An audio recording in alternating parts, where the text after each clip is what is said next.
Okay. Yeah, I think we're started. Okay, thanks a million everyone for joining us today for our Ireland CIGRE session. Today is going to be short enough day, so I'll just take you through the agenda, give you a bit of a background of what today is about.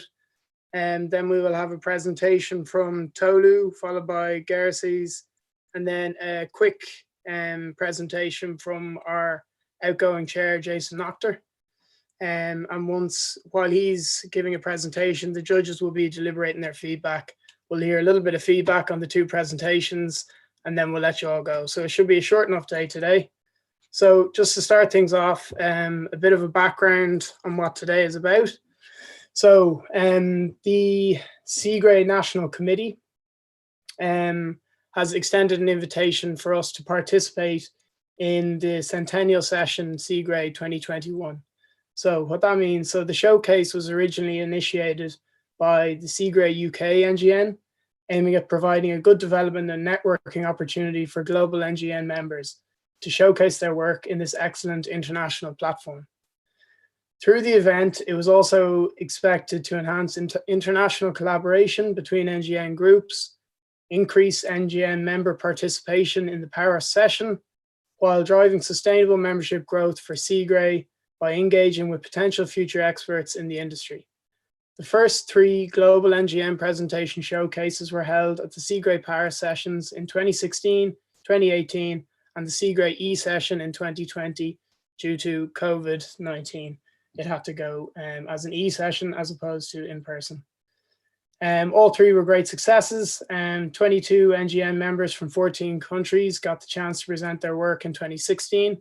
31 NGN members from 21 countries got the chance to present in 2018. And finally, 33 NGN members from 23 countries got the chance to present their work in 2020. So with positive feedback received from participants, study committee chairs and audiences, it is planned to hold the fourth event at CIGRE Centennial Session in 2021. So depending on COVID-19, what happens, it'll either be in person or it'll be an e-session once again. So without any further ado, I'll pass you on to our first presentation today, which will be from Tolu Mayomi, who works with myself and ESB. So yeah, I think Tolu is going to share his screen if that is possible. Tolu. Thanks, Bill. I'm just going to do that right now.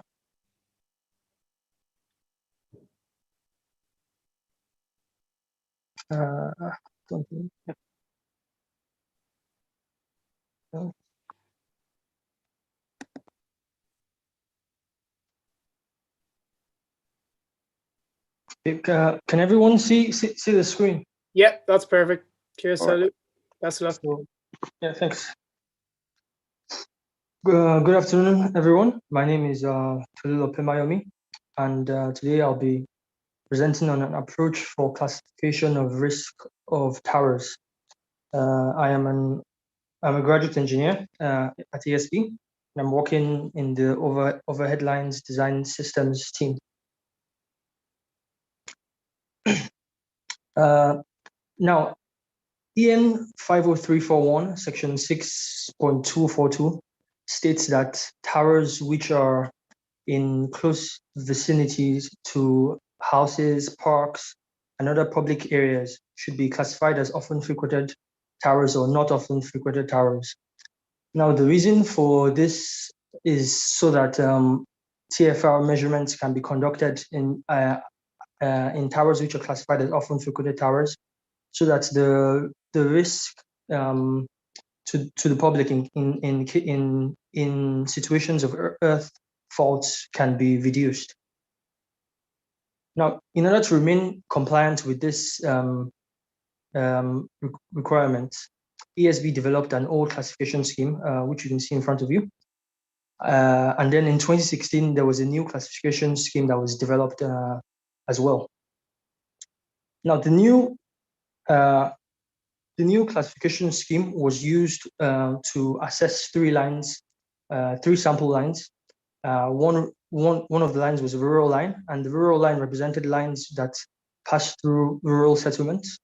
Then there was an urban line, which was also sampled, which passed where most of the towers were in urban areas. And then there was a commuter belt line, which was kind of a mix of both the urban and rural line. As you can see, these are just 3 examples from the initial assessment that was conducted. You can see there's a level, this is what a level 1 tower looks like.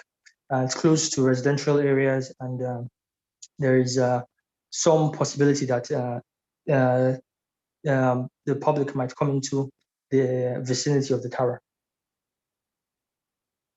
After conducting the initial assessment, we received some feedback, and one of the information we got was that we overestimated the number of level 1 towers in the initial assessment. And this was mostly because the initial assessment was done strictly based on dimensions. So if a tower, for example, was 100 meters from maybe a school, we would have classified it as a level 1 often frequented tower. However,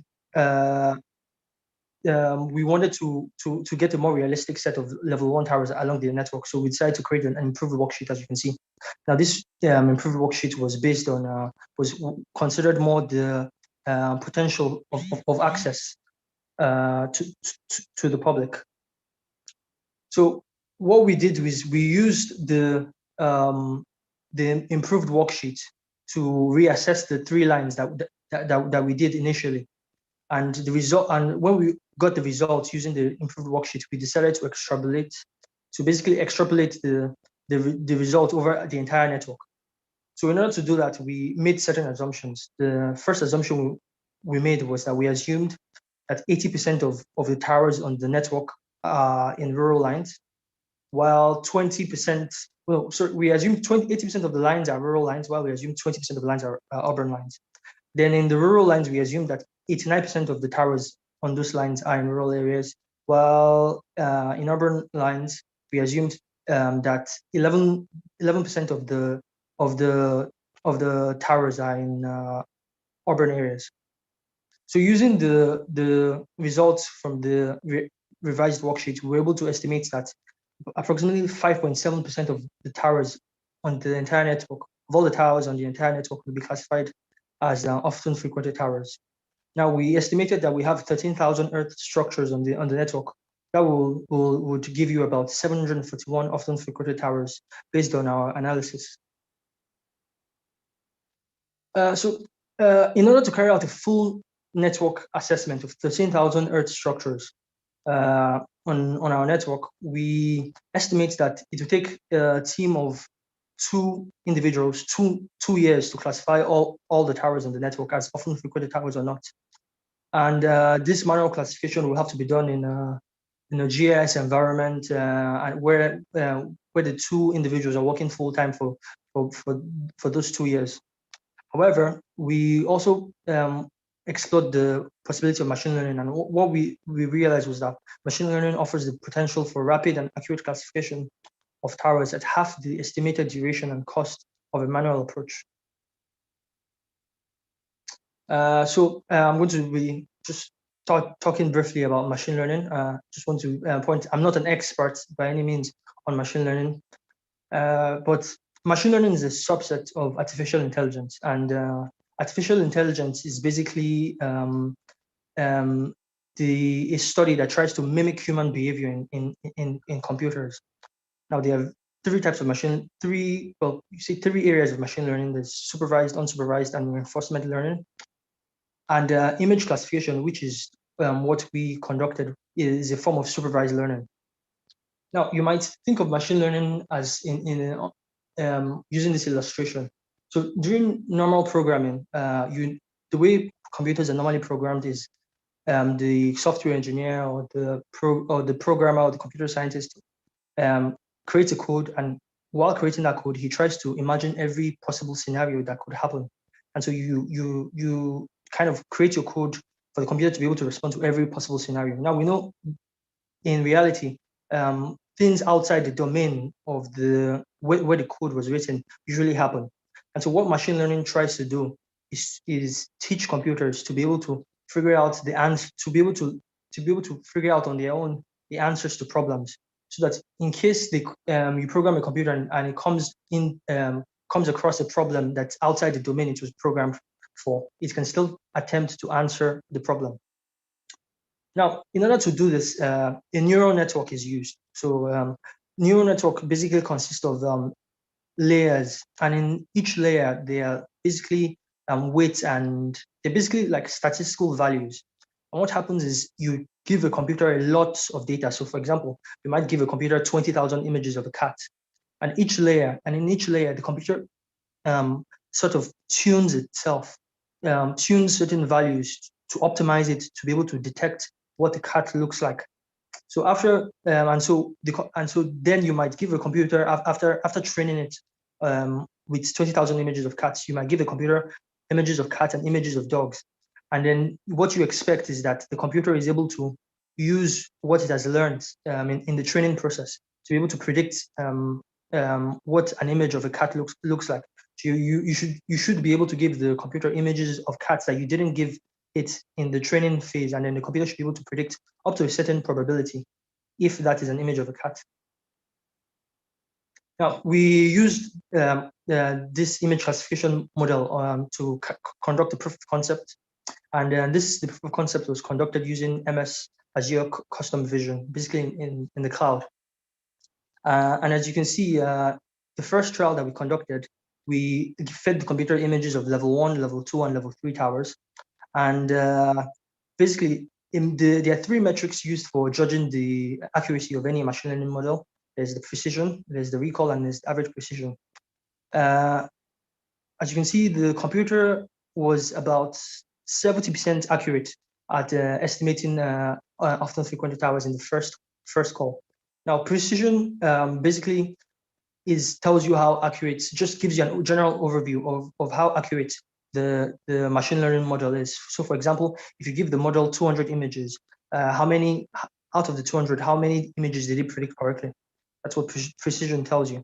Recall basically tells you in each category how many images did the computer predict correctly. So how many level 1 images did the computer accurately predict, how many level 2, and how many level 3.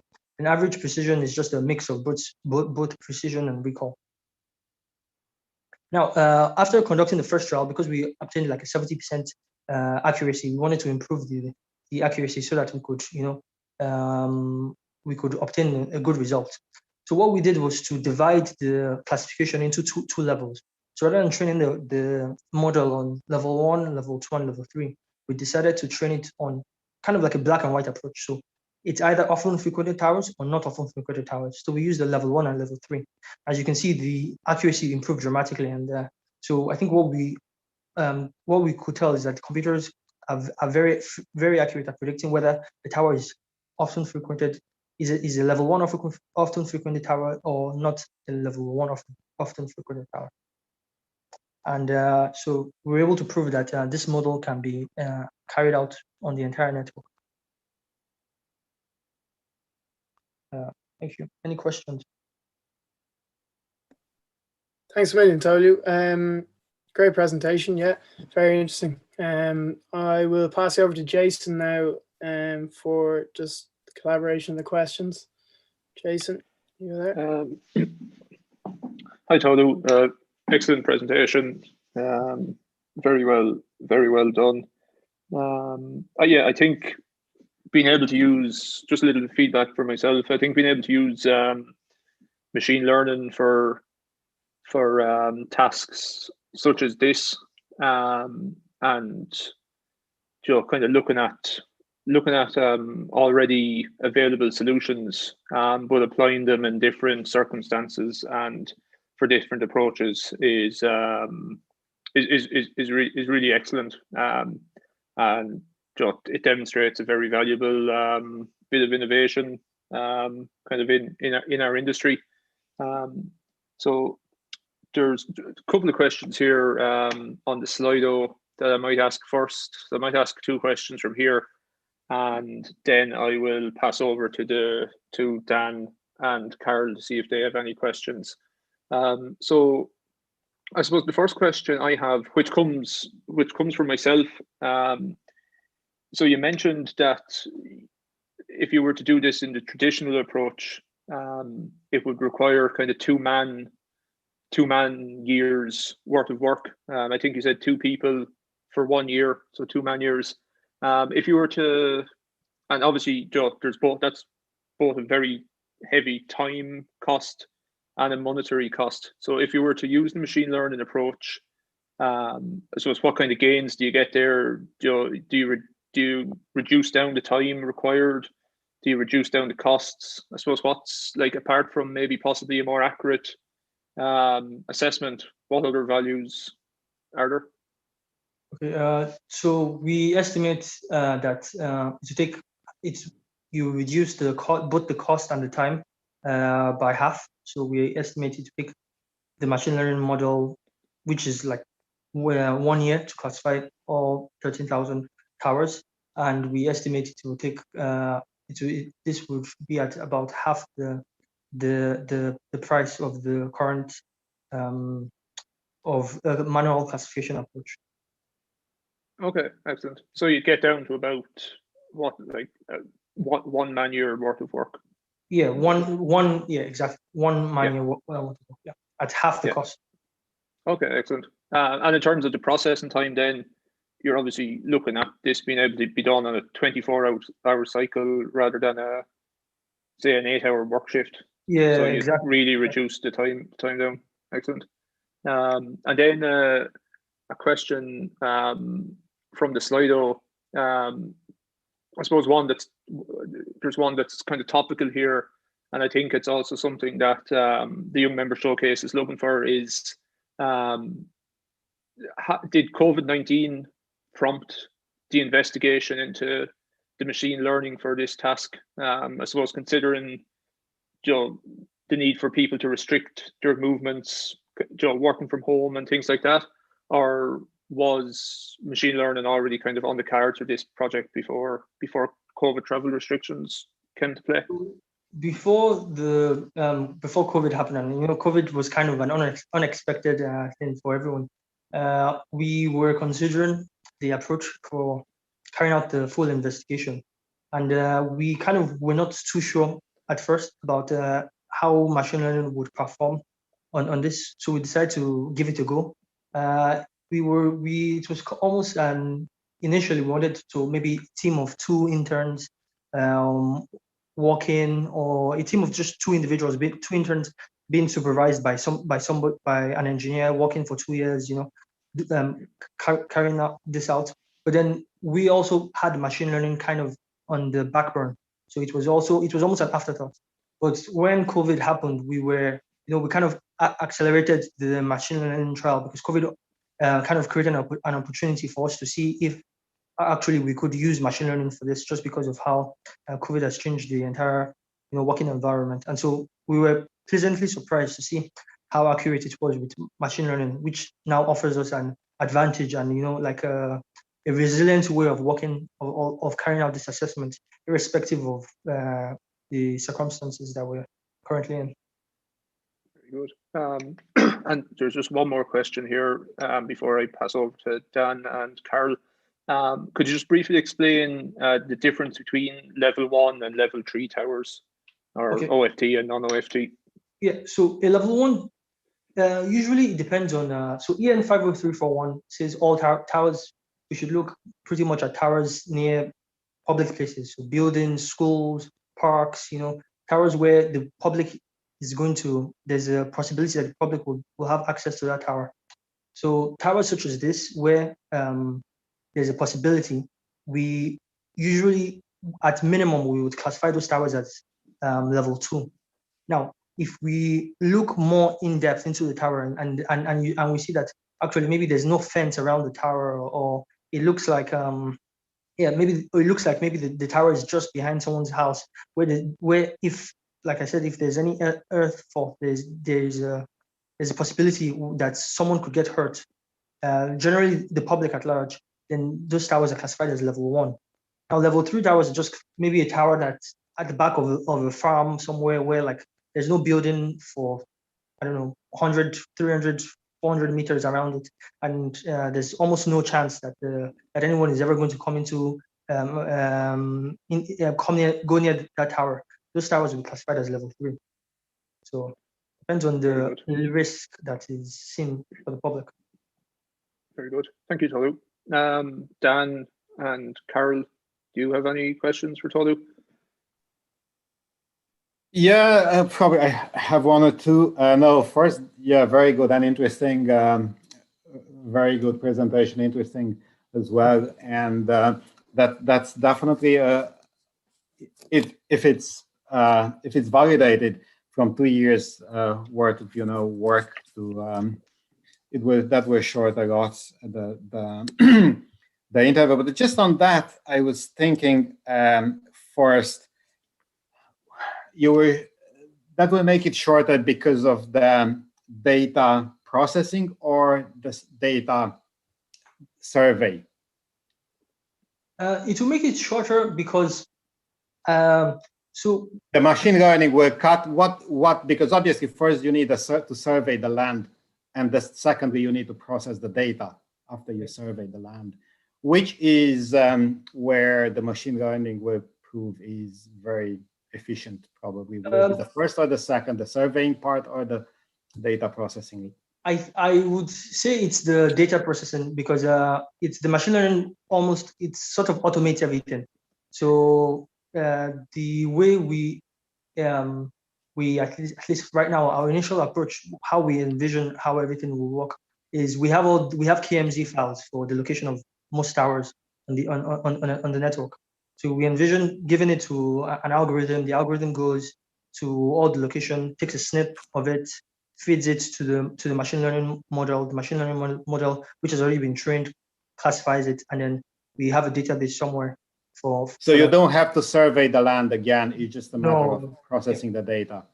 Okay, no, that's clear. And the other thing was in terms of the accuracy of the system. Let's say the machine learning obviously is not 100% accurate.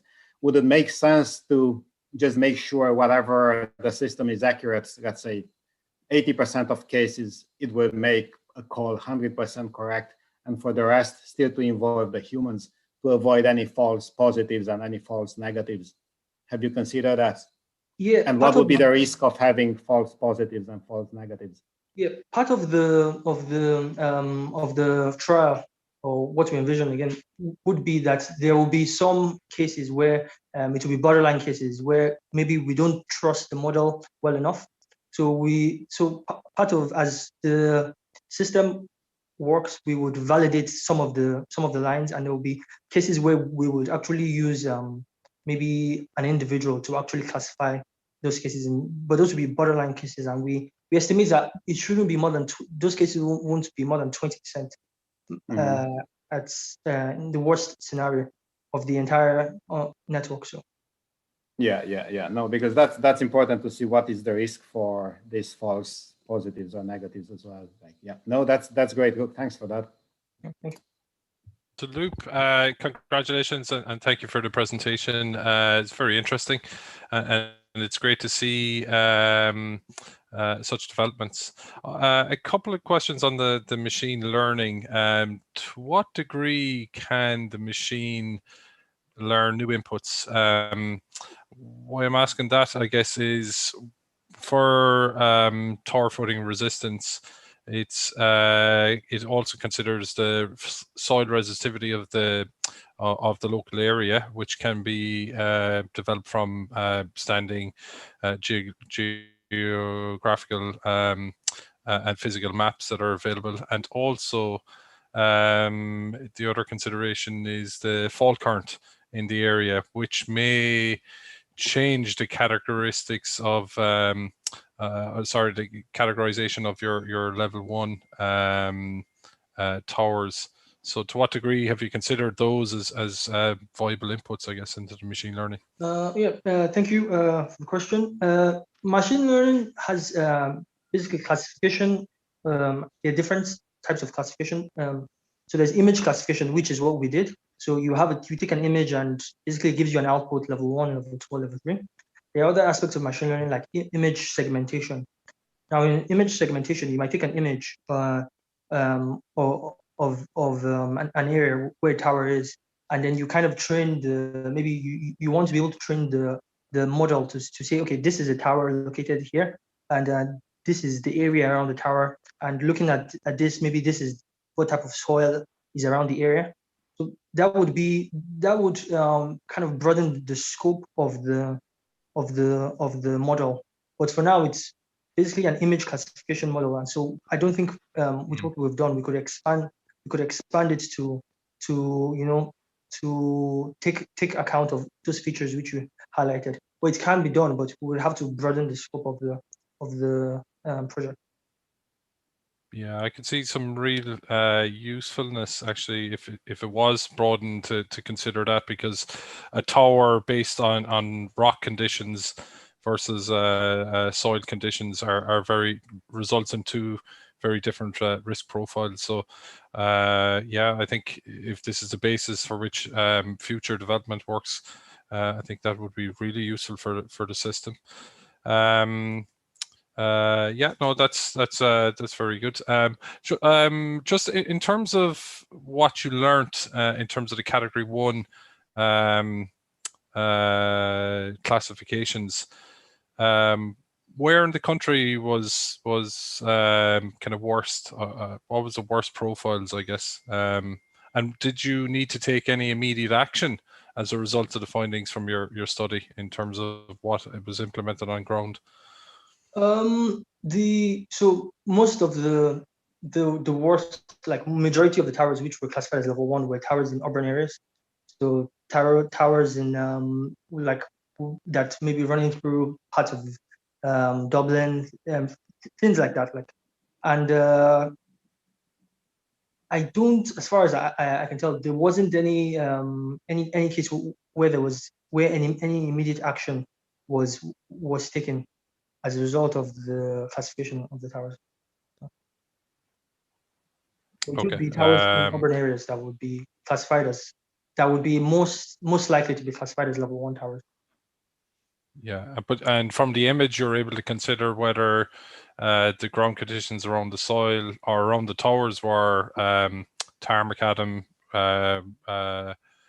rock or soil conditions, and you were able to classify those. No, see, but it's an excellent idea, because we probably should broaden the scope to consider that, but we didn't consider it. It was mostly the proximity of buildings and dwelling places and the access to the tower that we considered, but we didn't try to look at what type of soil conditions and things like that. So that's an interesting idea. Okay, all right, thanks. Thank you. Thanks, Jason. Okay, thanks a million. Thanks very much, Tolu. So we'll move on to the second one of the day today then, which is Garcés Singh from ESB. Garcés, can you share your screen there? Should be there now. Yep, perfect. You can see it. Best of luck. Cheers, just a second there. Right, so first of all, hi, very good afternoon to all present here. My name is Garcés Singh, and I'm going to talk to you about a planning tool called Generation Availability Capacity Map. Before that, a bit about myself. I've graduated in mechanical engineering from Trinity College Dublin in 2018. After that, I started to work with ESB as a renewable planner. Then I moved on to the overhead lines design department in EMP, and now thoroughly look forward to becoming a professional engineer with ESB. So now, what is the capacity map?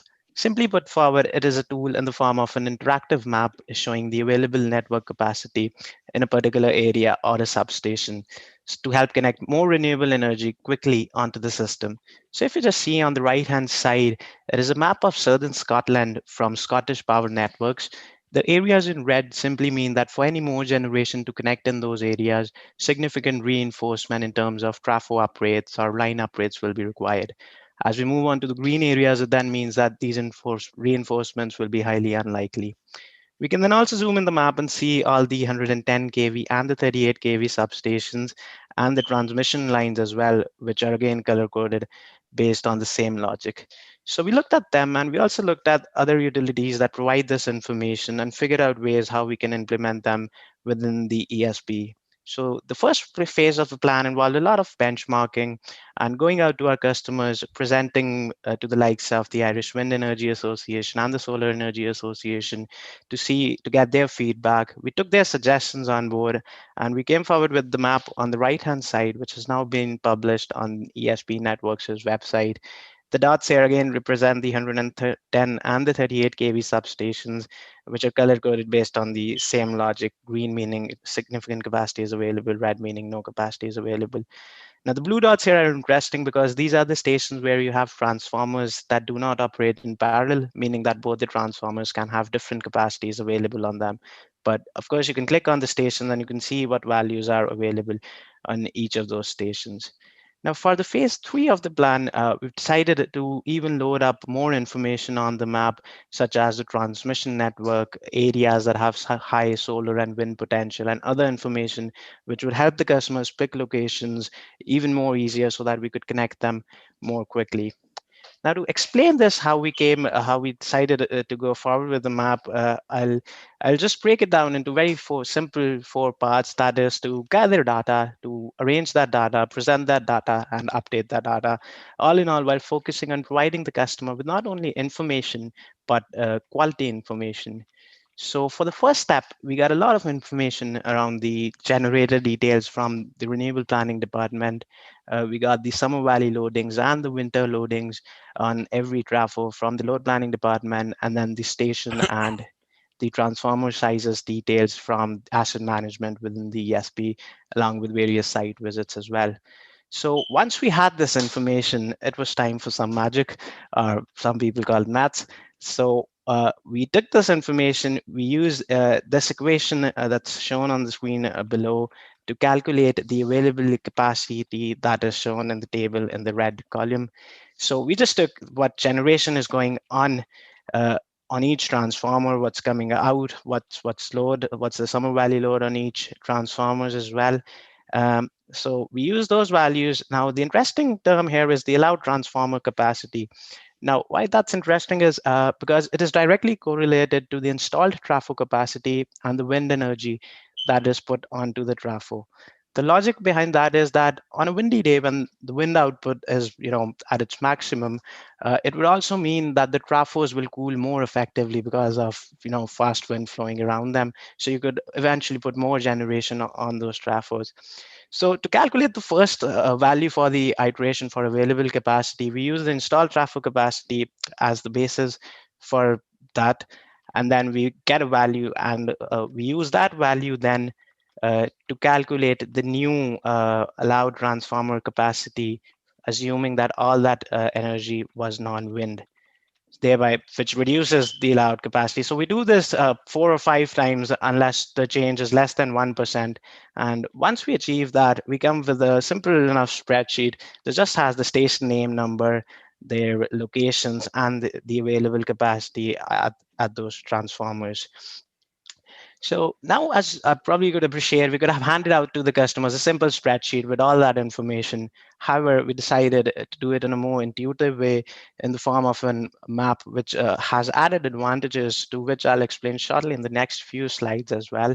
And then finally, it comes to maintaining and updating the data. And all throughout, it was kept in mind that this should be a very easy process. So all a person has to do now is when an application comes in, they go and fill a certain thing called application register in Microsoft Access. And this new spreadsheet picks that automatically. And the user just needs to refresh that file, which creates a new file. And then that file is uploaded to the map. The whole process to update the map is now typically done in less than even half an hour or so. So moving on to the benefits of the map. Now, for any renewable project to go through, it ultimately boils down to safety and profitability. To put that in context, in ECP1, which was the last kind of a study approach that we took for studies, we had 104 studies, and only 43 of those have a status of contracted or connected, which means that we've lost more than 50% of those applications. Since then, we've put out the map for the customers. And for ECP2, we now have only 82 batch projects. It's not a significant downturn, but it can be partially attributable to the map because the customers now know and are coming with good applications rather than a lot of applications. To even highlight that fact, so this on the left, you see a map highlighting all the generators from ECP1. So I just wanted to focus on the area down south at Cork and then at Enniscorthy. So you see lots of applications are around from those areas. But if then you shift your focus towards the map on the right, you could see Dunmanway, Bandon, and Enniscorthy. All those areas are already highly overloaded, which would mean that the customer would have to pay a significantly high cost for a connection offer, which they eventually won't and will drop out. And that's why the numbers decreased, as I showed you in the last slide. Now, the map is also being used within the renewable planning team, making it easier for planners to identify connection methods quickly. So what I mean by this is all these black stars that you see, these are the generator applications in that area. The other dots, yellow, red, they're all the 38 kV and 110 kV stations. And then the purple line is the 38 kV line. So when all these applications come in, we can't necessarily pick and choose and favor one of the applications that, all right, we'll make a good offer for these, but we have to focus on the entire area and come up with a solution that's called the least cost technically acceptable solution for the entire area. So the maps makes it very easier to do that. And it reduces a lot of time for the planner to come up with the connection method. So to sum it all, the map basically drives the quality of the work up, the speed up, and the efficiency up as well, all in all, while holding the costs down. But also more importantly, it lies towards a ESP strategy for innovating for a brighter future. Thank you. And here's a link to the map as well. Excellent. How good is? Did I run over? No, very good. How good is so? Just Jason back here again. Yeah. So again, excellent presentation. Very well put together, and yeah, very interesting strategy. As you said, just there on ending it, it certainly aligns with ESB's brighter future strategy, and also with the government strategy. I think, is it the 2030 strategy? Correct me if I'm wrong. 70% for having renewables. 70% renewables. So certainly a hot topic at the moment. Right. It brought me back there. This time last year, I was on the ESB Innovation Academy, which is a session. It's a group of individuals coming across the ESB to kind of work out problems, but one of them was kind of loosely related to this about checking available capacity for new connections. So this is certainly very topical. So we have a couple of questions in. We have a couple of questions in on the Slido. Three of them, in fact, all of them are kind of they're kind of connected with regards to, say, reinforcement requirements and things like that. So hopefully, if I ask one question, it will sort of cover them.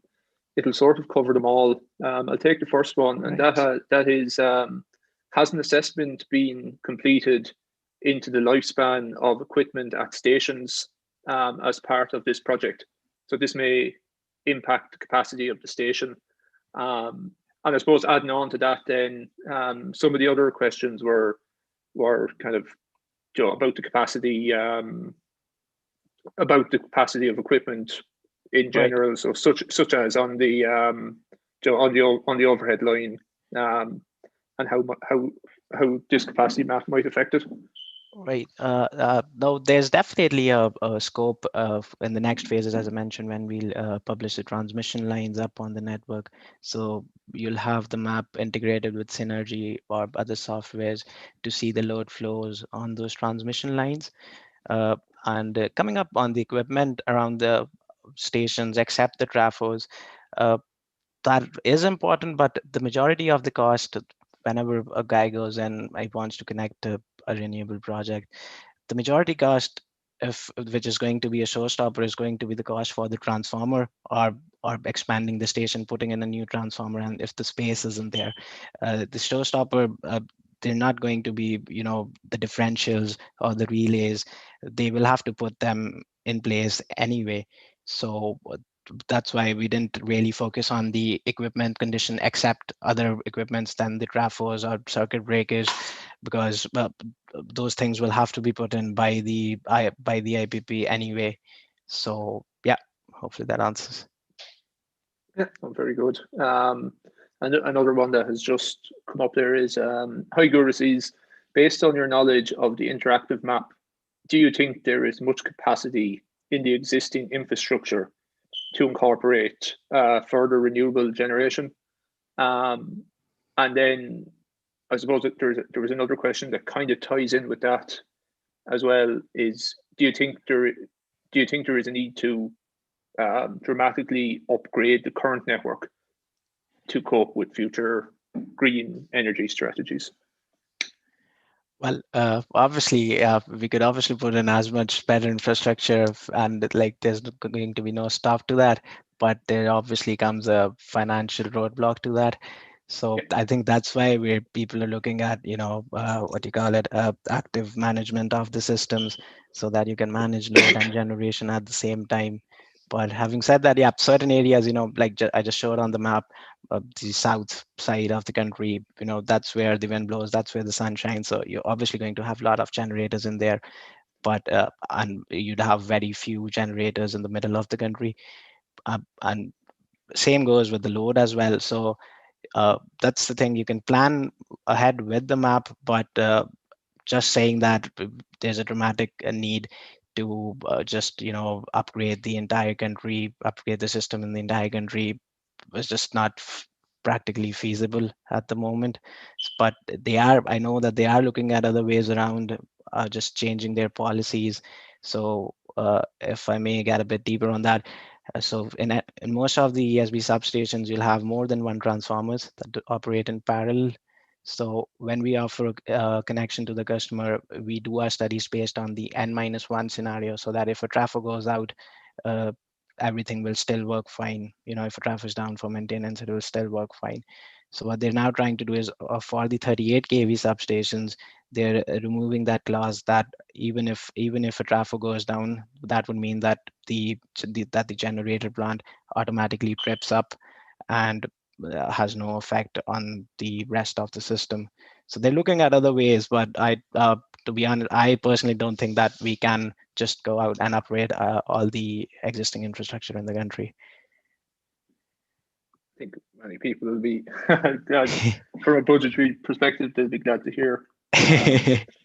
So I might pass over now to Carol and Dan.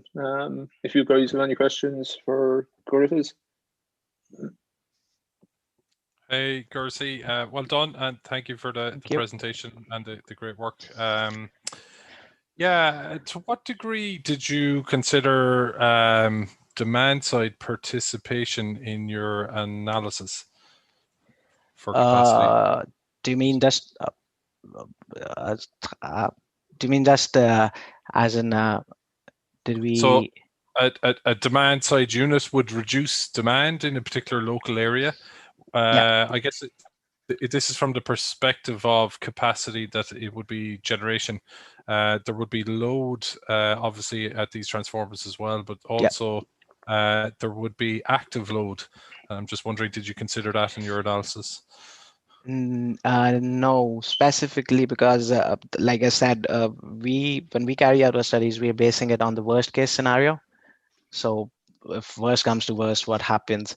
So even the load that we're taking on the transformer is the minimum load that we encounter in a given year. So that's taken on 4th or 10th of August, when like it's the middle of summer, you have very less load. So when we are calculating our capacities, we always take for generation, we always take the minimum amount of load on the transformer and maximum amount of generation going on that transformer, as that would give us the worst case, and we plan just according to that. Okay, interesting.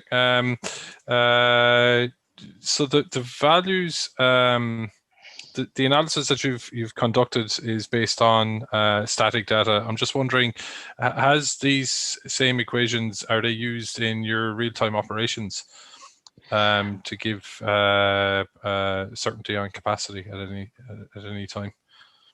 Do you mean the available capacity, or how much renewable energy we're producing at a given time? Available capacity. So the analysis you've done will be static, but I'm just wondering, is there plans to move this analysis into real-time operations? Yes, yeah, that's what I was saying. That once we get all the other infrastructure in place for active management services, only then when we can actually have access to that data, we could actually analyze those things. But right now, I think we don't have that much infrastructure for those services throughout the country. We're just beginning of that, all those phases with the smart meters in Dingle and all that. So that's just a basic location for us to carry out experiments, and then whatever comes out of that, we can implement it throughout the country. Okay. And to what degree did the results surprise you in terms of available capacity on the network? Was there a significant capacity that was discovered, I guess, that maybe previous planning criteria would have not accounted for? Not really. It was pretty much along the same lines as we'd expected, because we know which are the areas that have high potential for solar and wind. That's along the coast, wherever we go, Galway, Cork, or up in Letterkenny. So we knew that the stations would be highly overloaded in these areas, and that is what the map. But what was surprising was when we plotted all the ECP1 guys on a separate map, we saw that these guys, even these guys are just not rookies out there. They are also professionally set up companies. They have consultants as well, and they've gone out and asked people for their help to locate good areas for their project. But even so, they still have applied in those areas which are already highly overloaded. So that was what was surprising for us, and because we would have thought that they would probably know better and would choose better locations, but no, that was not the case. So yeah, that surprised us. Okay. I'll pass over to you, Dan, if you have questions there. Yeah, just first, definitely I want to congratulate for a very good presentation with Thanks, definitely tangible outputs, and it's really useful. It's being used at the moment. So I think it's a great tool that can be used. Just probably as a continuation of cars, kind of on the same more or less topic. And I think you've touched it to a certain degree about transformers, and again about capacity, available capacity, and so on. You probably touched it on the dynamic transformer rating based on the cooling effect of the wind and so on. That's really an interesting concept. And the other thing I was thinking of, have you considered any, in the future we are talking about more electrification of transport and heat, and there will be high capacity charging points. We're talking about the Ionity network at the moment with 300 kilowatt per charging port. If you have 3 of them, it's another megawatt additional load on that transformer. So that's could have a very high impact. Have you considered any of these future charging points in the close proximity of these transformers?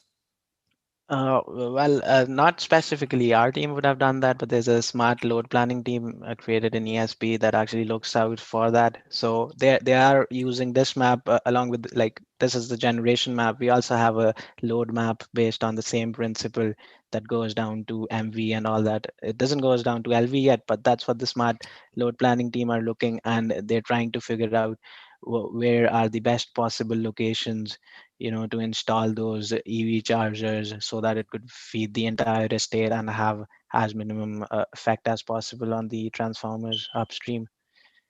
So, yeah, because that could be at the state level, but also, let's say, on the motorways where probably you have the wind generation as well in the close proximity there, and you have these high capacity charging points. That could be a bit of an issue there, and all these things, will have to be probably correlated somehow in the future Yeah. So Next.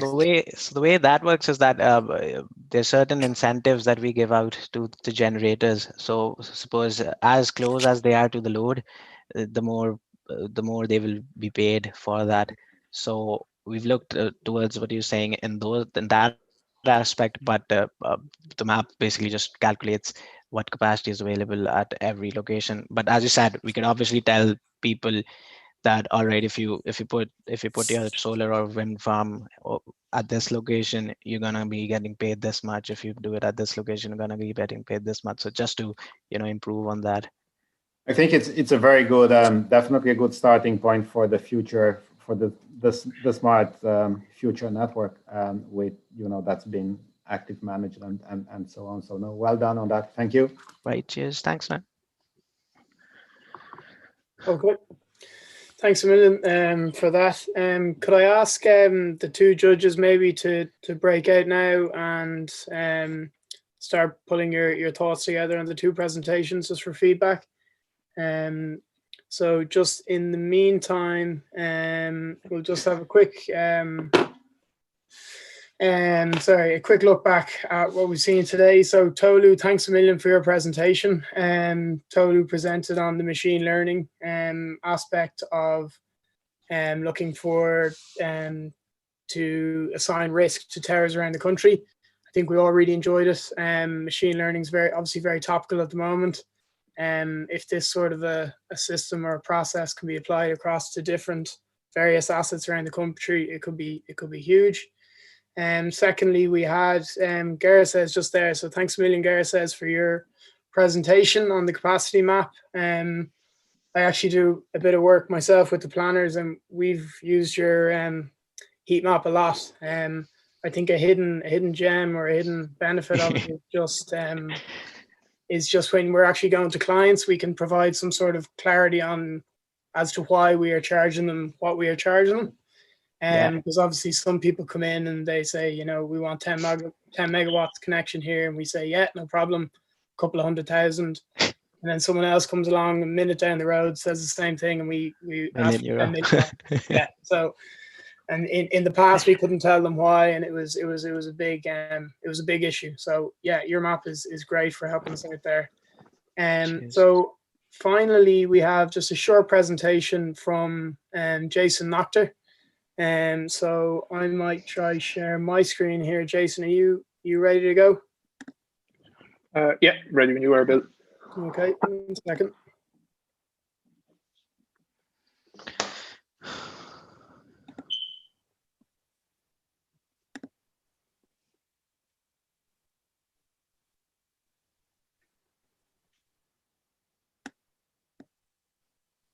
Can you see that okay? Yeah, if you could just put it onto the presentation mode.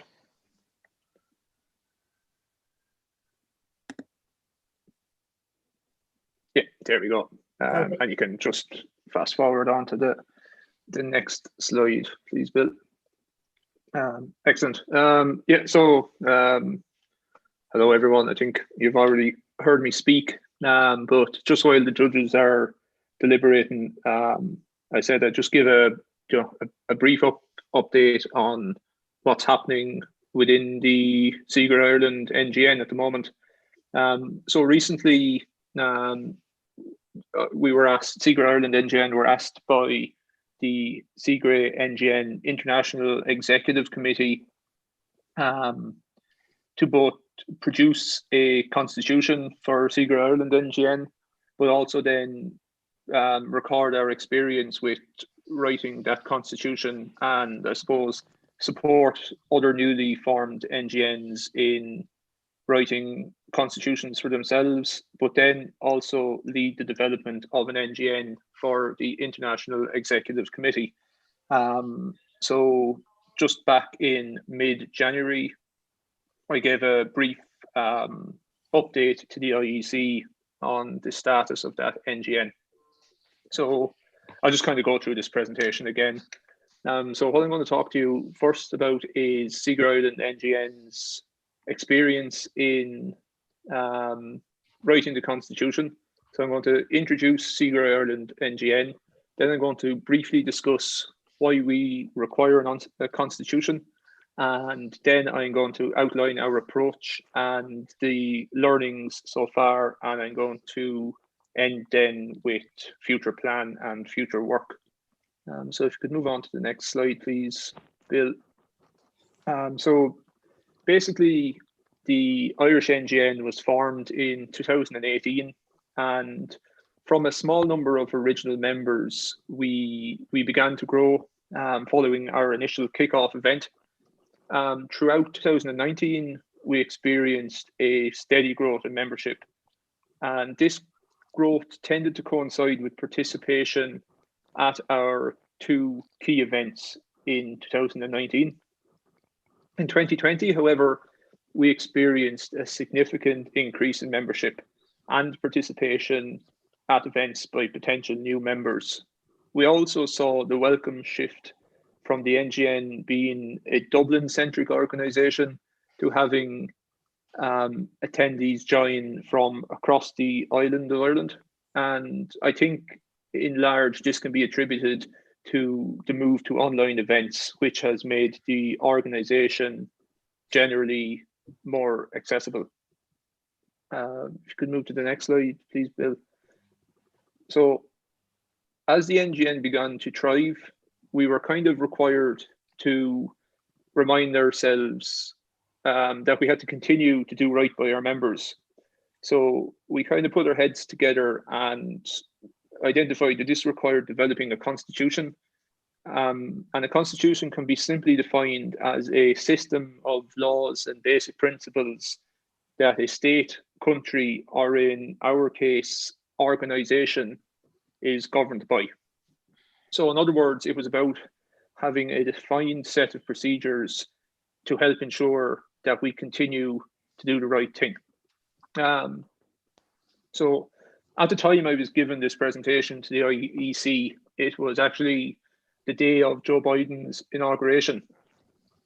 So it got me thinking, and I suppose the most well-known constitution in the world is probably the American Constitution. And everyone is aware of the importance that the Americans place in their constitution. And when I was doing a little bit of research in this, it was actually coincidental that a neighbor of mine, although we never actually met, his name was Pierce Butler, and he was born in Carlow in 1744. And he was actually one of the original 40 signatories of the US Constitution, and that happened in 1787. So that's just a little bit of an aside there. But to get back on track, CIGRE Ireland NGN experienced increased membership queries, event suggestions, collaborative opportunities, and workload and interest and correspondence in general. It was kind of time for the organisation to channel our inner Pierce Butler and start the development of the CIGRE Ireland NGN Constitution in order to continue to align ourselves with CIGRE's values. So the next slide there, please, Bill. So kind of just to give an update of where we're at. So work has begun developing our constitution. However, it is still a work in progress, but we have issued a final draft to all our members of the NGN steering committee at this stage. And we've also shared it with the Irish National Committee for comment. And we're hoping to be able to finalise this document soon. So it's going to be a relatively short, straightforward document, and it will cover some major items such as the objectives of the organisation, our rules on membership, governance of the steering committee, and meetings. So once the CIGRE Ireland NGN have our own constitution finalised, we then hope to be able to use our learning and experience to create a template for other international NGNs to develop their own constitutions and offer advice and guidance if they request it. So we know each different organisation are going to have their own sets of rules and criteria. However, this will just be a kind of a roadmap to help help guide them there. And I suppose that's an update on some of the work that's going on behind the scenes at CIGRE Ireland NGN. So that's all from me, Bill. So hopefully we can pass back over to Dan and to Carl. Sorry, 1 second. Yeah, thanks for that, Jason. Never ceases to amaze the ways in which a Carlo man will be able to show his pride. So fair play to for getting that one in there. Yeah, I worked hard to get it in. It's definitely a loop around. So sorry, Dan and Carl, are you guys still on the line? Would you be able to give your feedback now, if possible?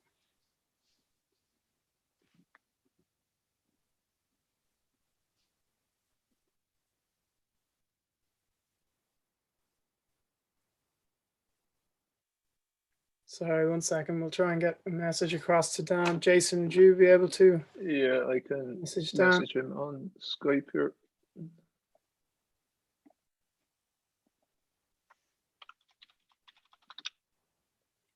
Just to quickly say, if anyone's questions that came in from the Slido weren't answered, you can always email myself at bill.shannon@esb.ie, and I'll pass on any questions you may have for the speakers to the speakers themselves, and obviously if they would like to send feedback to yourselves. So get in contact with me if you have any questions that weren't answered today, and we can get back to you.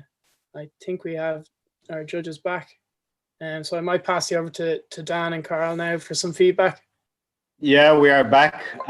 Look, and that's the reason we are back so quickly, because both presentations were quite good. And look, we went through the criteria and everything, guys, and definitely we are satisfied that they not only meet, they exceed the criteria. So look, we were both in agreement that both presentations are of very high quality and definitely qualify for this event. So look, I want to congratulate both of you guys and for such a good presentation. So you are true, and definitely we look forward to seeing your full paper, and that will go through the normal kind of INC, I think, process. But look, I think they are very topical, very interesting, and definitely in line with, as you're saying, the government and ESB Brighter Future strategy of electrification, heat transport, and efficiencies as well. So definitely they are relevant. So look, congrats again, both of you. I don't know, Jason, if you have anything to say, but from our point of view, it's definitely good news. Excellent. So I suppose, first of all, thanks to yourself, Dan, and thanks to Carol for taking time out of both of your days today to be judges. Very much appreciated. I think we had some excellent discussion between yourselves and Tolu and Gurasis. There were some excellent questions and excellent discussion, and I felt that both Tolu and Gurasis answered all of the questions that was posed to them very, very strongly, which always ultimately shows kind of the in-depth knowledge that they both have of their topics. So yeah, I suppose overall I think it was another successful event, and congratulations to both Gurasis and to Tolu for two really excellent presentations. And we I look forward to nominating them now to CIGRE Paris to be considered for presentation at the Young Member Showcase. So I hope I really hope that the guys in CIGRE Paris will be as impressed with both of the sets of presentations as we were. We hope so, definitely. Yeah. So thank you very much.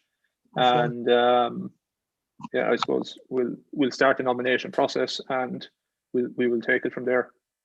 Okay. So, yeah, it was a pleasure anyway to be here. So thanks again for the very high quality presentation, guys. Same here. Yeah. Thanks a lot. Thanks very much. Thanks very much, folks. And thank you. Thanks. Thank you. And thanks also to all of the NGN committee who were involved in organising the event today. There's always a lot of work that goes on behind the scenes in organising these things. So thanks to Connor and Bill, Valentine, Keith Keady, and everyone else involved. So thank you very much. Cheers. Thanks a lot, guys. Right, thanks, Thank you, folks. guys. Thanks so much, everyone. Thank you. Bye. Thank you. Bye-bye. Cheers. Bye-bye. Bye. Bye-bye.